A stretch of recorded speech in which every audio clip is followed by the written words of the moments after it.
很多人以为时间能筛选朋友，但残酷的真相是，时间从来不负责筛选，它只负责暴露。不懂识人，等待时间给你答案，往往要赔上半辈子的命运。在成年人的丛林法则里，选择深交的对象，可不是简单的找玩伴，而是在进行一次关乎人生资产、情绪安全甚至命运走向的风险投资。看错一个人，轻则损耗钱财，重则精神崩塌。今天这部影片我们就来讲讲决定一个人是否值得深交的7点。这7点是识人的重中之重，也是保护自我的护城河。读懂了这套逻辑，你将拥有一双穿透皮囊的慧眼，不仅能识别出谁是潜在的消耗者，更能精准锁定那些能与你共担风雨、互相成就的人生合伙人。这不仅是一堂识人课，更是一场关于自我命运的深度救赎。在正式讲之前，必须先厘清一个残酷的社会学事实：深交本质上是一种高风险的契约关系。它意味着你们将在未来的某个时刻共享彼此的脆弱，交换核心的利益，甚至在一方跌落谷底时，另一方要成为那个托底的人。大多数人之所以在人际交往中屡屡受伤，是因为他们习惯用顺境时的表现去推测逆境时的行为。然而，人性最深处的恶，往往是被极端的环境挤压出来的。判断一个人能不能深交，绝不能看他在风平浪静时的温良恭俭让，而要看他在极端情境下，人性防线是否依然坚挺。一个人能不能深交，看透这7点，便知分晓。第1点，看他在情绪极端值时的破坏力，这是安全感的基石。这是识人的第一课，不是看德性，而是看底线。在心理学上，这被称为情绪底线的熔断机制。生活顺遂，利益无损时，绝大多数人都能扮演好一个体面人的角色。这种体面是低成本的，是环境赋予的伪装。真正的深交，考验的是当负面情绪来临，比如愤怒、羞耻、焦虑等像海啸一样袭来时，一个人的超我能否管得住本我，也就是他的道德能否制约得了原始冲动。有一种人，平日里温文尔雅，可一旦发生冲突，或者感到自尊受损，整个人就会瞬间黑化。他们会用最恶毒的语言去攻击对方的软肋，甚至不惜通过毁灭共同的利益来宣泄情绪。这种现象在心理学上叫情绪性解离。在那一刻，他们的负责理智的大脑前额叶皮层完全下线，被负责攻击和逃跑的杏仁核给接管。与这样的人深交，就像抱着一颗不定时炸弹睡觉，你永远不知道哪一句话，哪一个无心的过失会引爆他内心的毁灭欲。更可怕的是，这种人往往缺乏后果推演能力，他们在发泄的那一刻是不计成本的。值得深交的人，并非没有脾气，更不是逆来顺受的老好人。他们的可贵之处在于拥有强大的情绪容器功能。在盛怒之下，他们依然保留着对他人的基本尊重，依然记得无论我们怎么吵，你依然是我的朋友、伴侣或合伙人。他们不仅能控制不去施暴、不恶语相向，更重要的是，他们懂得在冲突中留白。这种留白就是人品的最低处。如果你见过一个人最愤怒时的样子，而那个样子依然让你感到安全，不觉得被羞辱或被威胁，那么这个人才具备了深交的第1张入场券。第2点，看他在利益中的博弈行为，这是价值观的试金石。钱是人性的照妖镜，利益是关系的试金石。但这里要看的不是大是大非面前的抉择，因为大是大非往往有法律和道德的高压线管着，真正暴露本性的是那些微小利益的分配，也就是俗话说的吃相好不好。在经济学博弈论中，人际交往分为零和博弈和正和博弈。有一类人深陷匮乏感陷阱，这种匮乏感与现在的经济状况无关，而源于心理上的穷困。在他们的潜意识里，世界的资源是有限的，你多拿一点，我就少拿一点。因此，在聚餐买单时的躲闪，在合作分利时的锱铢必较，在利用公共资源时的多吃多占便宜，都是这种零和思维的投射。这背后折射出的是一种极度自私的生存焦虑。与这样的人深交，后果是灾难性的。因为在他们的逻辑里，朋友不是用来共赢的伙伴，而是用来套利的工具。当你们没有利益冲突时，他可能是个有趣的玩伴，一旦涉及核心利益，哪怕只是一点点，他的掠夺本能就会被激活，毫不犹豫地牺牲你来保全自己。真正值得深交的人具备富足心态，这不代表他们是金钱如粪土，而是他们明白交易成本的道理。他们知道，为了眼前的一点蝇头小利而透支信用、损伤关系，是世界上最亏本的买卖。他们懂得让利，在利益分配模糊的地带，他们愿意主动吃亏一点点。这种吃亏其实是一种高维度的智慧，是对长远关系的投资。他们看重的是连续博弈的价值，而不是单次博弈的输赢。看一个人的吃相，其实看的是他的格局。格局太小的人，无论多聪明、多有才华，都注定撑不起一段厚重的情谊。第三点，看他对待低权力者的真实态度，这能看出对方的教养多少。判断一个人的灵魂成色，不要看他如何对待强者，因为那往往掺杂着恐惧、讨好和功利，要看他如何对待那些对他毫无利用价值，甚至处于社会地位底层的弱者。这在社会心理学中被称为权力的释放效应。当一个人面对服务员、保洁员、外卖小哥时，他处于一种相对的权力高位。这种时候，由于不再受到来自上位的压力，也不需要进行利益交换的伪装，他的人格面具会脱落，露出最真实的底色。如果一个人在权贵面前点头哈腰、阿谀奉承，转过身来对着服务员大呼小叫、颐指气使，这种巨大的反差暴露了他内心深处的慕强凌弱机制。这种人的骨子里是冷漠的，甚至是残忍的。他们的社交逻辑是纯粹的工具主义，人只分为好用的工具和无用的垃圾。今天你对他有用，你是座上宾；明天你落魄了，对他没价值了，他在你面前展现的那副嘴脸，就会和他现在对待服务员的嘴脸一模一样，甚至更糟。真正值得深交的人，拥有一种向下兼容的悲悯。这种悲悯不是居高临下的施舍，而是基于众生平等的深刻认知。他们明白，职业无贵贱，每个人都在为了生活而努力。这种对他人的尊重，早已内化为他们的肌肉记忆。与这样的人相处，你会感到一种深层的放松，因为你知道他对你的好，不是因为你有钱、有权、有用，而是因为把你当成了一个独立的、值得尊重的人。这种无条件的尊重是深交关系中最坚实的土壤。第四点，看他面对朋友成功时的第一反应，这是人性的幽暗面。这一点非常扎心，也非常现实。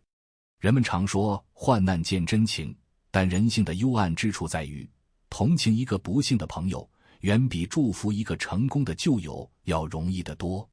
为什么？因为当朋友遭遇不幸时，旁观者在潜意识里会产生一种下行社会比较带来的优越感和安全感。虽然我也过得不好，但他比我更惨，所以我还是不错的。这种同情往往不需要付出太多的心理成本，甚至能滋养同情者的虚荣心。然而，当身边那个曾经和自己差不多，甚至不如自己的朋友突然飞黄腾达、名利双收时，情况就完全不同了。这会瞬间击穿许多人的自我价值防线。在心理学上，这被称为相对剥夺感。朋友的成功像一面镜子，照出了自己的平庸和停滞。对于那些内核虚弱的人来说，朋友的成功不仅不是喜事，反而是一种羞辱。于是，嫉妒、酸楚、失落，甚至恨意会像毒草一样疯长。他们会开始阴阳怪气的嘲讽，运气好罢了，还不知道耍了什么手段。这种现象就是著名的螃蟹效应。篓子里的螃蟹，如果有一只想爬上去，其他的螃蟹就会拼命把它拉下来。现实生活中，有多少友谊不是死于借钱不还，而是死于你过得比我好。判断一个人能不能深交，要看你在分享喜悦时，他眼神里流露出来的是真诚的、发自内心的为你的高光时刻鼓掌，还是掩饰不住的落寞和冷淡。值得深交的人拥有强大的内核自信，他们不需要通过贬低别人来抬高自己，也不需要通过朋友的失败来寻找心理平衡。他们深知，朋友的成功也是自己人脉资源的一部分，更是对这个世界可能性的证明。只有内心真正富足的人，才给得起真诚的祝福。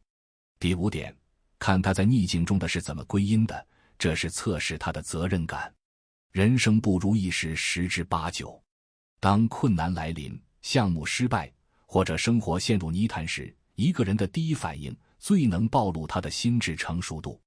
这里涉及到心理学上的归因理论。人主要有2种归因模式，外部归因和内部归因。有一类人是典型的受害者心态持有者，一旦出了问题，错的永远是别人，是环境，是运气，是体制，唯独不是他自己。他们习惯性的甩锅，用抱怨和指责来逃避面对失败的痛苦。这种人的逻辑闭环是：我没有错，是世界辜负了我。与这样的人深交是一场巨大的精神消耗，因为在未来的相处中，一旦你们共同面对风雨，他一定会毫不犹豫地把你推出去挡枪，或者把所有过失都推到你身上，让自己全身而退。他们不仅无法从失败中汲取教训实现成长，反而会像一个能量黑洞，不断吞噬身边人的正能量。而值得深交的人倾向于建设性的内部归因。注意，这不是无脑的自责，而是客观地审视自己在事件中的责任。他们敢于直面惨淡的现实，敢于承认这是我的决策失误，是我考虑不周。这种敢于认错的勇气，背后是极其珍贵的复原力。他们不会沉溺于情绪的发泄，而是迅速将思维切换到解决问题的频道上。在一段深度关系中，可靠比聪明更重要，担当比能力更稀缺。一个遇到事就甩锅，只会发牢骚的人，就像一艘船底有洞的船，无论你划得多么卖力，最终都会被他拖入海底。第6点，看他对于边界感的清晰度，要警惕那些无差别的烂好人。社会上流传着一种巨大的误解，认为那些有求必应、从不拒绝、对谁都好的老好人最值得深交。这是一个致命的陷阱。事实上，一个毫无边界感、不懂得拒绝的人，往往是最危险的深交对象。首先，无差别的讨好意味着无差别的背叛。一个对谁都好的人，意味着他对谁都不真诚。他的好是一种廉价的社交货币，这种讨好往往源于内心深处的自卑和对冲突的病态恐惧，而不是出于真心的喜爱。在他们的价值排序里，你这个深交好友的分量，并不比一个刚认识的陌生人重多少。其次，缺乏边界感的人，往往也守不住别人的边界，因为他们不懂得尊重自己的意愿，自然也不懂得尊重他人的隐私和原则。他们可能会好心办坏事，打着为你好的旗号干涉你的生活，或者在不经意间把你的秘密泄露给第三方，仅仅因为他们无法拒绝别人的打听。更可怕的是，这种烂好人在关键时刻往往会倒戈。心理学上有个概念叫平庸之恶。当恶人施压时，他们为了平息事态，为了避免冲突，往往会牺牲掉那个最亲近、最理解他、最不会伤害他的人，也就是你。因为他们潜意识里觉得，反正你是我朋友，你会原谅我的，但我不能得罪那个恶人。当然，请不要对号入座，我说的不是绝对情况，是大多数情况下有这种情况。反观真正值得深交的人，是带刺的。他们有清晰的原则，有坚定的底线，敢于说不。正是因为他们懂得拒绝，他们的答应才显得千金难买。正是因为他们有边界，他们的亲密才显得安全而珍贵。他们的爱是有限额的，只会留给真正重要的人。这种人才值得你托付后背。第7点，看他有没有成熟的时间观，这是成长的天花板。这一点决定了这段关系的高度和长度。一个人的时间观直接决定了他的阶层属性，也决定了他能走多远。在这个快节奏、高诱惑的时代，大多数人都是短期享乐主义者，他们的多巴胺阈值已经被短视频、快餐游戏、即时满足填满了。他们做事3分钟热度，遇到困难就退缩，在人际交往中急功近利，恨不得今天请你吃顿饭，明天就要你帮他办成大事。这种人的思维是线性且短视的，他们看不懂复杂的局势，也熬不过漫长的寒冬。与他们深交，你很难进行深度的思想碰撞，因为他们的认知停留在表面。你也很难在长跑型的项目，比如创业、育儿、投资等中获得支持，因为他们随时可能因为看不到及时回报而下车。而值得深交的人，往往是坚定的长期主义者，他们具备极强的延迟满足能力，他们愿意为了未来的大目标，忍受当下的枯燥和痛苦。在人际关系中，他们更看重细水长流的情谊，而不是一时的利益交换。这类人就像是一个复利机器，他们懂得像种树一样去浇灌一段关系，哪怕短期内看不到回报，也愿意持续投入。这种人通常具有极强的自律性和目标感，生活有节奏，思想有深度。与这样的人深交，最大的价值不在于他能给你什么现成的好处，而在于环境熏陶。你会不知不觉被他们的磁场带动，变得更加自律，更加有远见。他们不仅是朋友，更是人生路上的引路人和陪跑者。在充满不确定性的未来，这种稳定、持久、有远见的力量是抵御人生风险的最强护盾。如果我们把这7点串联起来，会发现他们构建了一个完整的人性评估闭环，缺一不可。情绪底线评估的是关系的安全性，不会被突然爆发给炸死。利益上的吃相好坏评估的是关系的互利性，会不会被吃干抹净。对待弱者评估的是人性底色，看会不会被背刺。对待成功评估的是心理健康，看不会被嫉妒导致恶性事故发生。归因模式评估的是扛事能力，看会不会被拖累。边界意识评估的是原则性，看会不会被出卖。时间观念评估的是成长潜能，看会不会被拉低。现实中，很多人之所以交友不慎，往往是因为被对方某一方面的长处所迷惑，比如对方很有才华，或者很有钱，或者长得好看。这就是心理学上的晕轮效应。但我们必须清醒地认识到，决定一段关系寿命的从来不是长板，而是短板。一个人再有才华，如果情绪不稳定，他随时可能毁掉你们共同的事业。一个人再有钱，如果是零和博弈思维，他的钱永远流不到你口袋里。一个人再热情，如果缺乏边界感，他的热情最终会变成窒息的枷锁。深交本质上是在寻找那个变量最小的人。在这个充满了黑天鹅事件的世界里，一个情绪稳定、人格健全、有原则、有远见的伙伴，就是你人生资产负债表上最优质的资产。人这一辈子其实就是一场关于选择的旅程。我们无法选择出身，无法选择父母，但我们可以选择谁与我们同行。今天我们剖析的这7点，听起来或许有些残酷，甚至有些功利。你可能会问，在这个世界上，真能找到完全符合这7点的人吗？坦白说，很难。人性是复杂的，我们自己也未必能做到尽善尽美。但这7点，并不是要你拿着显微镜去苛求身边的每一个人，而是为你提供一个坐标系。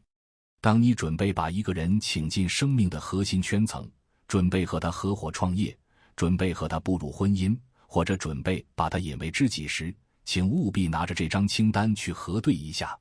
哪怕他不能全中，至少不能在核心的底线问题上踩雷。